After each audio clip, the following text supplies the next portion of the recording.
Lili Arti Cajana, saya dokter berasal dari Indonesia, lulusan dari Universitas Pajajaran yang pada tahun 1998 saya bersama suami saya datang ke Amerika dan saya mengambil spesialisasi ilmu penyakit dalam di sini, dan kemudian saya juga mengambil spesialisasi ilmu penyakit obesitas. Di tahun 2016 saya membuka klinik di Reston yang bernama One Health Medical Care. Dan kami melayani masyarakat di sekitar Washington DC metro area. Di sini kami melayani penyakit obesitas, tetapi saya juga menjadi primary care physician untuk cukup banyak orang.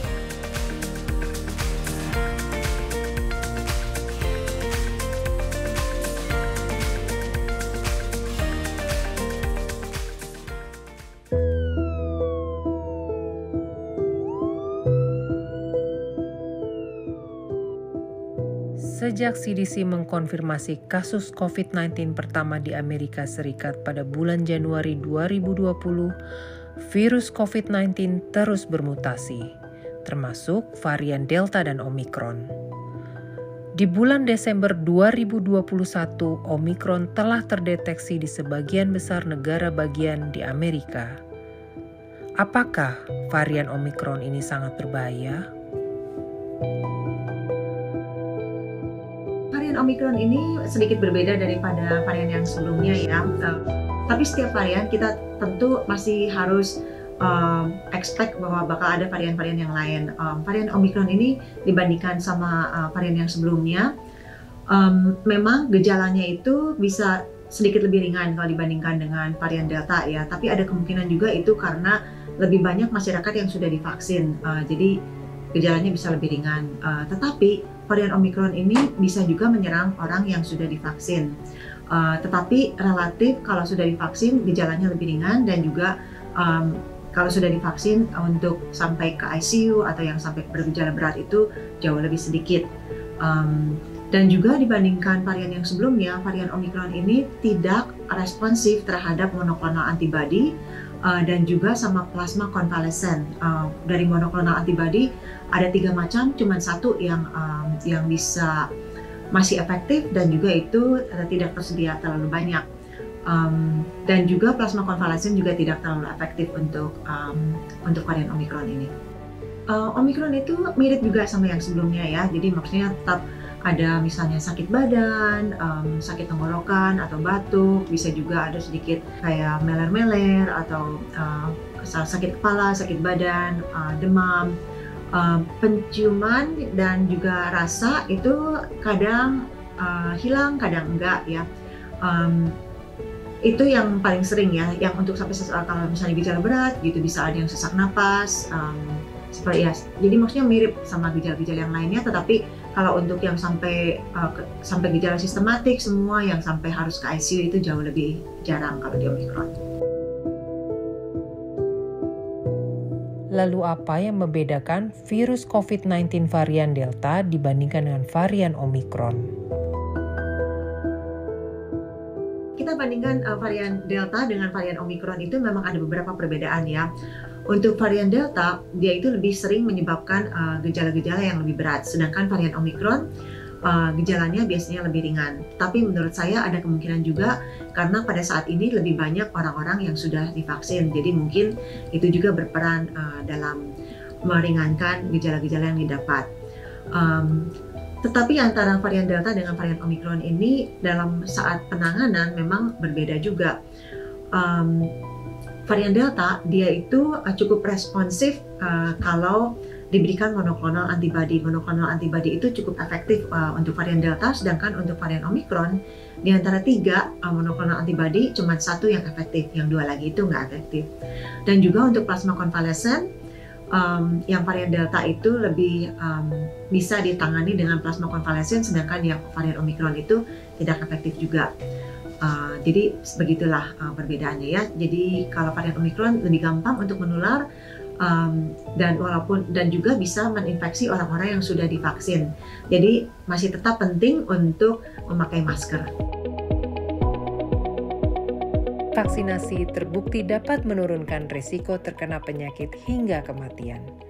termasuk mencegah penyebaran virus COVID-19. Di Amerika saat ini ada 3 macam jenis vaksin, yaitu J&J, Pfizer, dan Moderna. Lalu apa yang membedakan ketiga vaksin tersebut?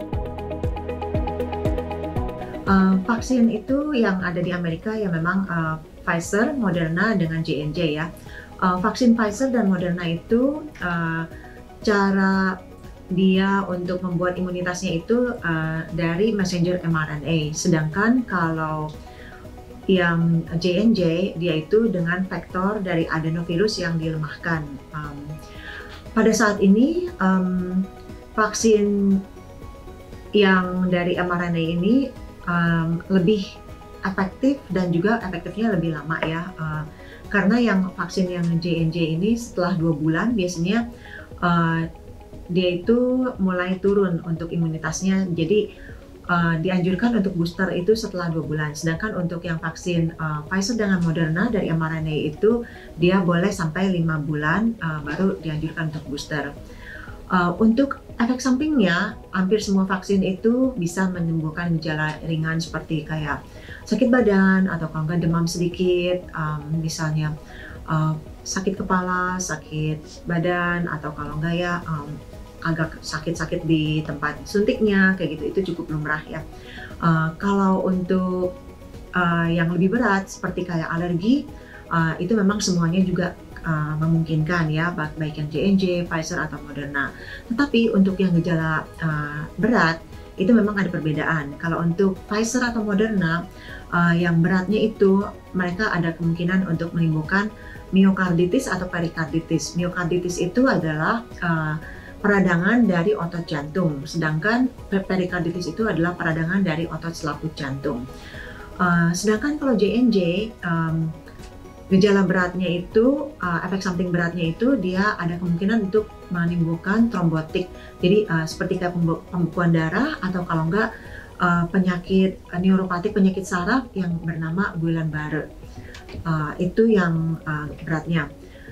Pada saat ini memang lebih dianjurkan untuk vaksin yang mRNA karena kemungkinan untuk gejala berat yang ditimbulkan dari Johnson & Johnson itu sedikit lebih berat, kayak gitu. Sedangkan kalau untuk miokarditis biasanya itu terjadi di orang-orang yang lebih muda, tapi juga dianjurkan supaya pada kira-kira 2 minggu setelah vaksinasi untuk tidak beraktivitas berat supaya kita tidak terlalu memforsir jantung, jadi kemungkinan untuk miokarditis atau perikarditis itu lebih sedikit. Selain itu, untuk vaksin Pfizer, Moderna atau J&J, vaksin Pfizer itu sudah di-approve untuk diberikan kepada anak-anak. Jadi dari anak umur 5 sampai 17 boleh diberikan vaksin Pfizer, sedangkan kalau vaksin J&J dan Moderna mereka hanya di-approve untuk orang dewasa untuk 18 tahun ke atas.